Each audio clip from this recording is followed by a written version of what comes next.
भारतीय नौसेना में पिछले दिनों परमाणु शक्ति से चलने वाली बैलिस्टिक मिसाइल पनडुब्बी INS अरिहंत को कमीशन किया गया था।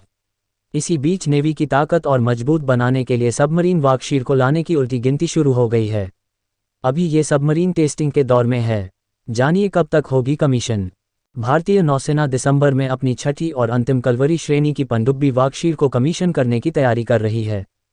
ये सबमरीन मुंबई के Mazagon Dock Shipbuilders Limited MDL में तैयार की गई है। अभी ये अपने फाइनल टेस्टिंग से गुजर रही है। समुद्री सीमा पर अपनी मजबूत पकड़ बनाने के लिए भारत अभी फ्रांस के साथ 3 और ऐसी पनडुब्बियों के निर्माण पर चर्चा कर रहा है। भारत लगातार हिंद महासागर में अपनी स्थिति मजबूत करने की कवायद में जुटा है। इसी के मद्देनज़र लगातार सबमरीन को कमीशन करने की तैयारी तेजी से आगे बढ़ रही है।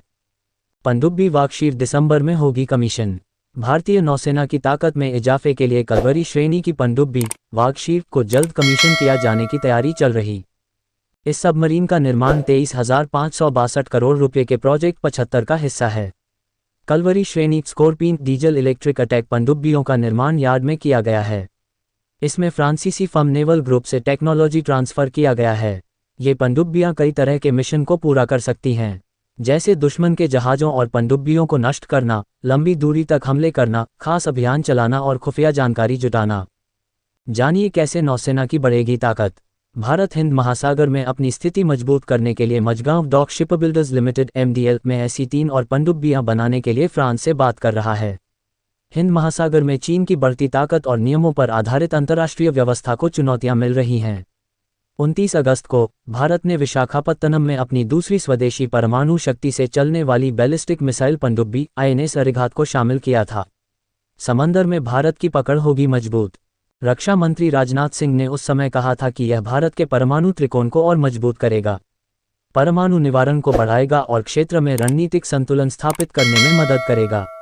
अरिहंत या S3 दूसरी अरिहंत श्रेणी की पनडुब्बी है और INS अरिहंत S2 से अधिक एडवांस है।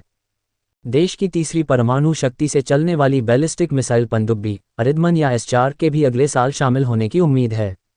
उसके बाद चौथी SSBN, जिसका नाम S4 होगा, की तैयारी आगे बढ़ेगी। आखिरी 2 अरिहंत श्रेणी की पनडुब्बियों के बड़े होने और लंबी दूरी की मिसाइलों को लॉन्च करने में सक्षम होने की उम्मीद है।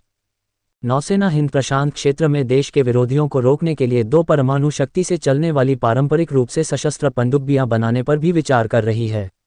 इस महीने की शुरुआत में नौसेना ने विशाखापत्तनम में INS सतवाहन में विनेत्र नाम की एक पनडुब्बी बचाव प्रशिक्षण सुविधा शुरू की थी। ये सुविधा कलवरी श्रेणी की पनडुब्बी के संकट में होने पर क्रू मेंबर्स को तेजी से रिएक्ट के लिए तैयार किया गया है।